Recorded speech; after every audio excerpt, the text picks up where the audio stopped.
नमस्कार, आप सभी का स्वागत है एग्री अड्डा 360 में। आज हम पढ़ने वाले हैं BSc agriculture second semester LPM 121 का chapter number 3 housing principle space requirement for different species of livestock and poultry. ये अपना तीसरा चैप्टर रहने वाला है। इससे पहले 3 वीडियोज अपलोड हो चुके हैं, वो आप जाकर अपने चैनल पर देख सकते हैं। चैनल पर नहीं है तो सब्सक्राइब अवश्य कर लें और वीडियो को लाइक अगर पसंद आती है तो करें और एक कमेंट करें और वीडियो को शेयर करें। तो सबसे पहले है मुर्गीशाला आवास के सिद्धांत, हाउसिंग प्रिंसिपल ऑफ पोल्ट्री। मुर्गी पालन से अधिकतम लाभ प्राप्त कर सफलता पाने के लिए उपविवेचित पहलुओं के साथ मुर्गीशाला का अच्छा होना भी अत्यंत महत्वपूर्ण है। क्या क्या बातें ध्यान में रखनी चाहिए आपको? सबसे पहले तो आपको ध्यान में रखनी चाहिए पूर्ण अवस्था में साफ सफाई हो, जिसे शत्रु पक्षी अथवा चूहे आदि प्रवेश न कर सकें। मुर्गीशाला में वायु के आगमन का समुचित प्रबंध हो। मुर्गीशाला आरामदायक हो तथा विभिन्न आयु के पक्षियों के लिए वांछित स्थान उपलब्ध हो। उचित तापमान का प्रबंधन होना चाहिए। तापमान का प्रबंधन होगा तो मुर्गियों को रहने के लिए अच्छा वातावरण मिलेगा। लिटर की और बिछावन की व्यवस्था होनी चाहिए अच्छी तरीके से। प्रकाश का भी उचित प्रबंधन होना चाहिए और मुर्गीशाला कीटाणु रहित होनी चाहिए ताकि आपको अधिक उत्पादन मिल सके। अगर मुर्गीशाला है वो कीटाणु रहित नहीं होगी तो आपके मुर्गियां हैं वो बीमार होंगी और उनमें बीमारियां फैलेंगी। मुर्गीशाला में जल निकास की उचित व्यवस्था होनी चाहिए। अगर गंदे जल में मुर्गियां रहेंगी, जल निकास की व्यवस्था नहीं होगी तो मुर्गियां बीमार पड़ेंगी। स्वच्छ जल की व्यवस्था होनी चाहिए। मुर्गीशाला में आर्द्रता कम करने के लिए रोशनदानों की व्यवस्था होनी चाहिए। मुर्गीशाला में आहार रखने, उपकरण रखने, अन्य सामग्री रखने, अंडे रखने आदि के लिए पृथक पृथक कक्षों की व्यवस्था होनी चाहिए। मुर्गीशाला का निर्माण करते समय इस तथ्य का भी ध्यान देना चाहिए कि मृत्यु के पश्चात पक्षियों का स्वनिर्वर्तन किया जाए। किस प्रकार किया जाए अर्थात उसकी व्यवस्था भी होनी चाहिए। ठीक है। Method of poultry farming, type of poultry farming. Bharat में मुर्गी पालन की कई पद्धतियां प्रचलित है जिनमें निम्नलिखित मुख्य हैं। Free range of expensive system, semi intensive, intensive. इसमें आएंगे आपके डीप लिटर और केज, और एक होगा बैकयार्ड पोल्ट्री कीपिंग सिस्टम और एक फोल्डिंग यूनिट सिस्टम। सबसे पहले है इंटेंसिव सिस्टम, गहन प्रणाली। गहन प्रणाली में सबसे पहले क्या आएगा? Deep litre system. Deep litre system में क्या है कि यह एक वैज्ञानिक विधि है जिसमें गहरी बिछावन का प्रयोग किया जाता है, जिसे डीप लिटर कहते हैं। इस पद्धति में मुर्गियां स्वस्थ रहती हैं, पूर्ण विकास होता है तथा उचित मात्रा में अंडे मिलते हैं। इससे मुर्गियों को रात दिन बंद कमरे में रखा जाता है। मुर्गी घर के कमरे हवादार होते हैं, कमरे के अंदर ही दाना पानी दिया जाता है। इस प्रणाली में स्थान और श्रम की बचत होती है। इस प्रणाली में एक घर में 250 पक्षी रखे जा सकते हैं।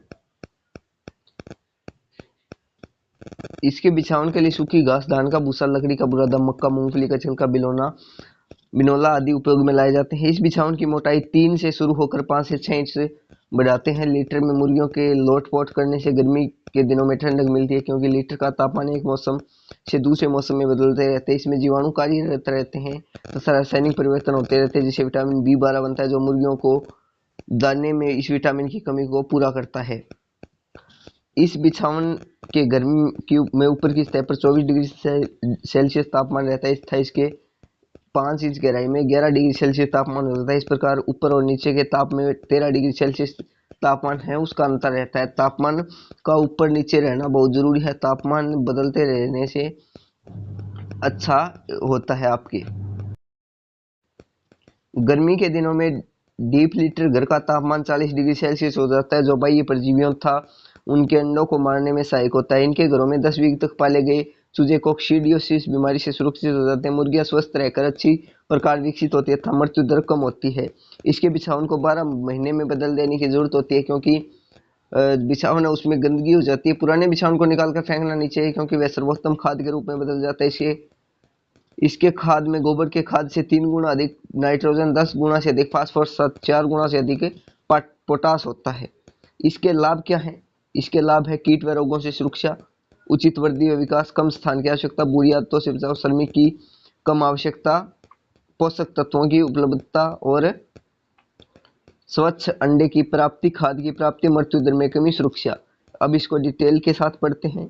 ये आपको मेन आपके हैं ये जो इसके लाभ हैं। गहरी विषावण प्रणाली में सूखा वातावरण होने के कारण हानिकारक कीड़े व बीमारियां नहीं होती, उचित वृद्धि व विकास होती है, तापमान उचित है, इस कारण कम स्थान की आवश्यकता है। बुरी आदतें जैसे मुर्गियों में पंख नोचना, एक दूसरे को काटना, वो आदतों से बची रहती है। श्रमिकों की कम आवश्यकता होती है। पोषक तत्व तो मुर्गियों को मिलते रहते हैं।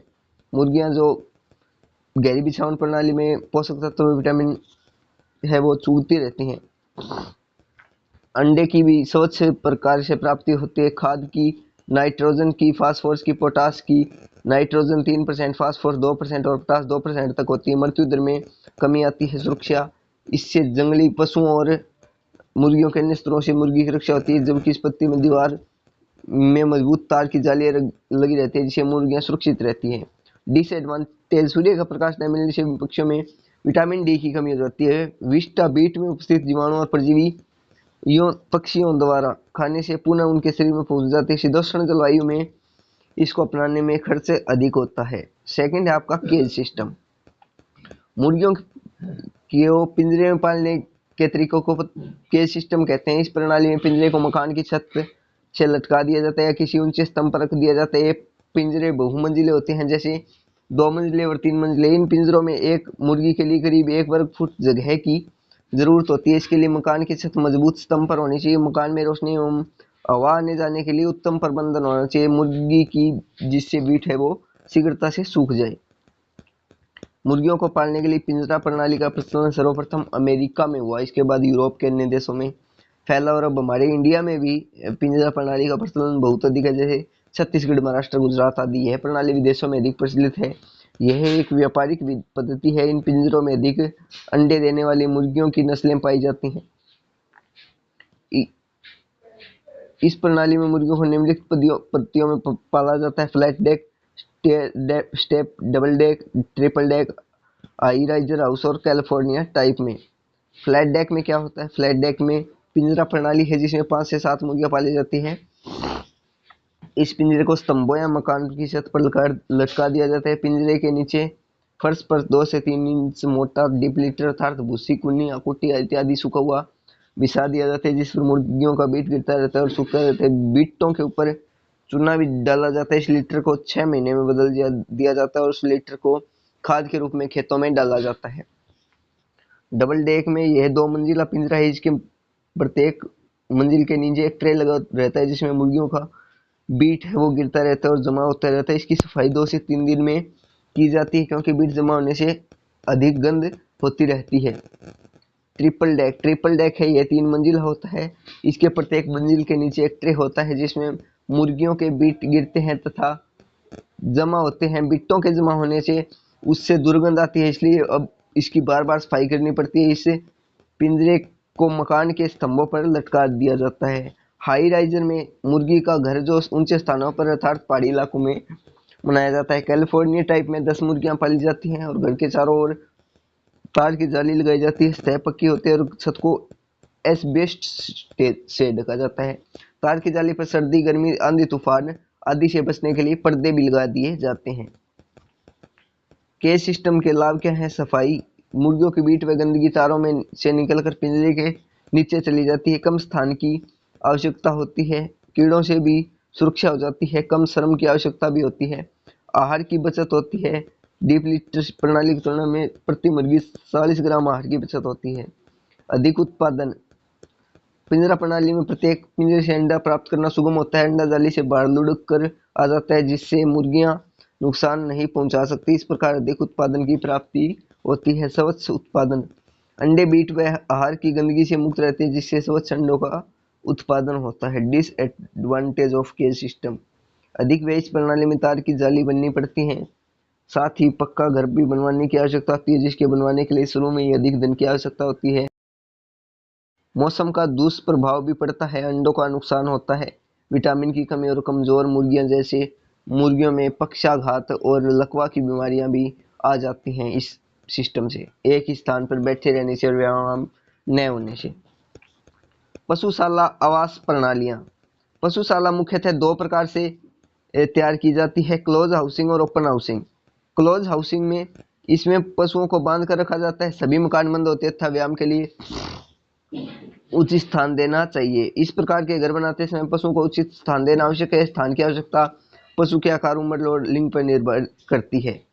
गाय की अपेक्षा भैंस के लिए अधिक स्थान की आवश्यकता पड़ती है तथा फीमेल की अपेक्षा मेल को अधिक स्थान की आवश्यकता होती है। प्रत्येक पशु को उसकी उम्र, स्थिति व लिंग के अनुसार उचित स्थान दिया जाता है। बंद घरों में जंगली पशुओं एवं चोर डकैतों से बचाव रहता है।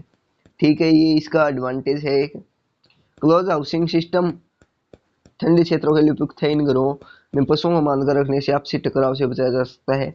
इन घरों को बनाने में लागत अधिक लगती है। पशु संख्या बढ़ने पर इनका आकार आसानी से नहीं बढ़ाया जा सकता। चारा, पानी तथा स्वच्छता पर अधिक व्यय होता है तथा पशु व्यायाम से वंचित रहते हैं। इसको स्वच्छ न रखने पर मच्छर, मक्खी इत्यादि का प्रकोप भी होता है। इसकी आप ये फोटो देख सकते हैं। इसमें ओनली ये जो अंदर जाने का डोर है ये एक है और ये शायद विंडोज है। ठीक है, इसमें ये यहाँ पर इसमें पूरे में पशु रहते हैं। ये पूरी तरीके से बंद है। ठीक है, खुली पशुशाला में, ओपन हाउसिंग में इसमें पशु खुले रखे जाते हैं और चारा रखने के बाड़े खुले रहते हैं। इसमें पशु आवश्यकता अनुसार चारा, पानी लेकर उसी में घूमता व आराम करता रहता है। पशु अक्सर अंधेरा तथा गंदा स्थान पसंद नहीं करते, वे स्वच्छ और सूखे स्थान पर खड़ा होना पसंद करते हैं। यदि उन्हें अंधेरे या कम जगह में रखा जाए तो वे आपस में लड़ते हैं और शक्तिशाली पशु कमजोर तथा सीधे पशुओं को परेशान करते हैं। ओपन हाउसिंग सिस्टम कम खर्च वाले होते हैं।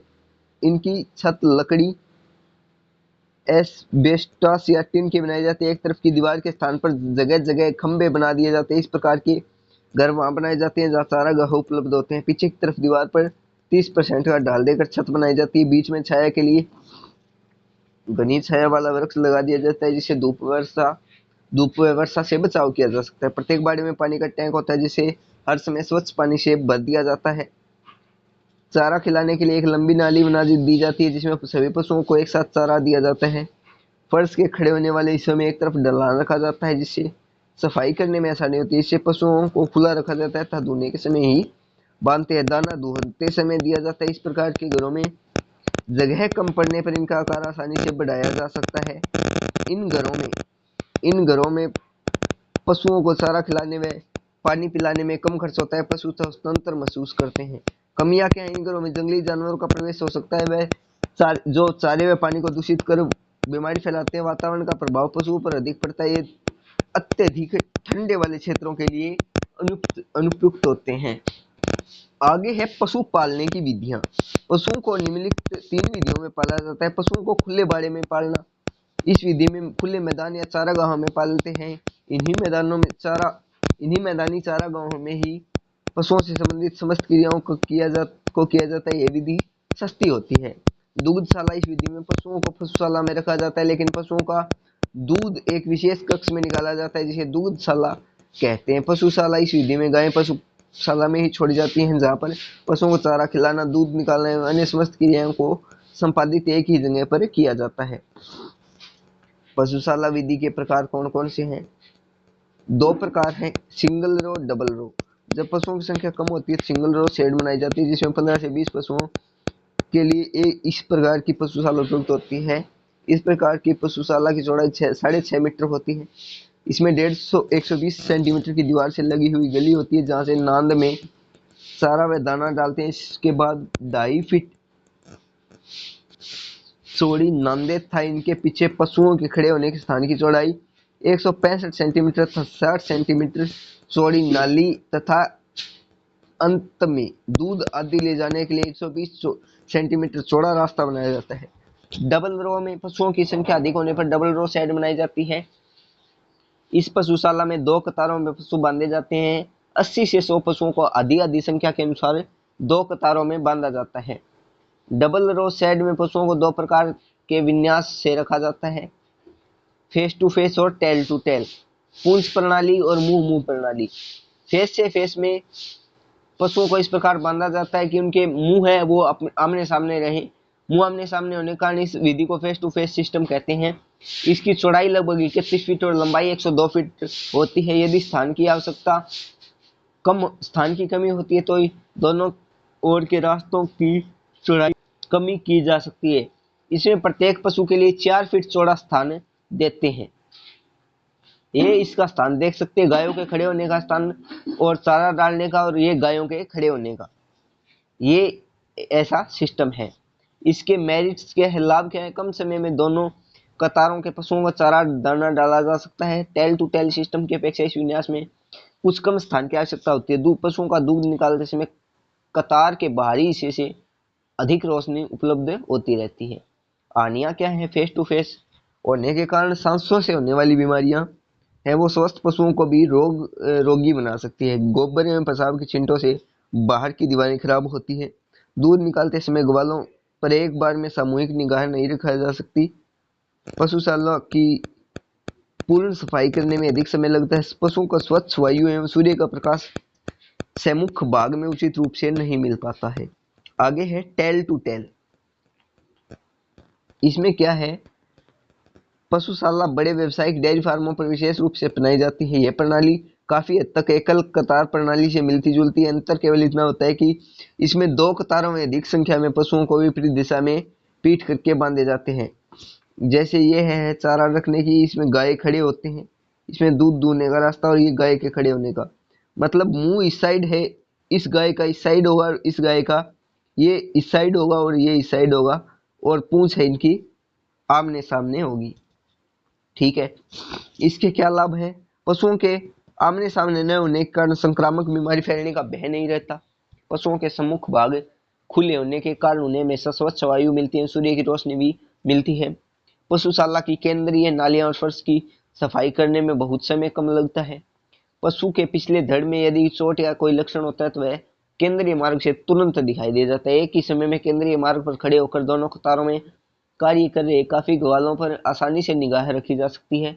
बीचों बीच स्थित केंद्रीय मार्ग गायों का दुग्ध निकालने, दुग्ध एकत्रित कर ले जाने तथा त्वरित सफाई करने में अत्यधिक सुविधाजनक रहता है। इसकी डीमेरिट्स क्या है, हानियां क्या है? बाहरी दोनों गलियों में जाना पड़ता है तथा पशुओं को दाना चारा डालने में अधिक समय लगता है। शेड की कुल चौड़ाई अधिक होने से इस प्रणाली में अपेक्षाकृत अधिक स्थान की आवश्यकता होती है। पशुओं के दूध निकालने और पिछले हिस्से की सफाई करते समय केंद्रीय भाग में सीधी रोशनी में कुछ कमी आती है। ये आपका चैप्टर कंप्लीट हो गया 3 नंबर। आगे हम एंटोमोलॉजी की क्लासेज भी धीरे धीरे प्रत्येक सब्जेक्ट की क्लासेज हैं वो स्टार्ट कर रहे हैं। तो वीडियो अगर पसंद आई तो वीडियो को लाइक करें, चैनल को सब्सक्राइब अवश्य कर लें, आपको ऐसा कंटेंट मिलता रहे। और अपने व्हाट्सएप ग्रुप जो कमेंट पिन में दिया गया है उससे जुड़ना न भूलें। ठीक है, धन्यवाद।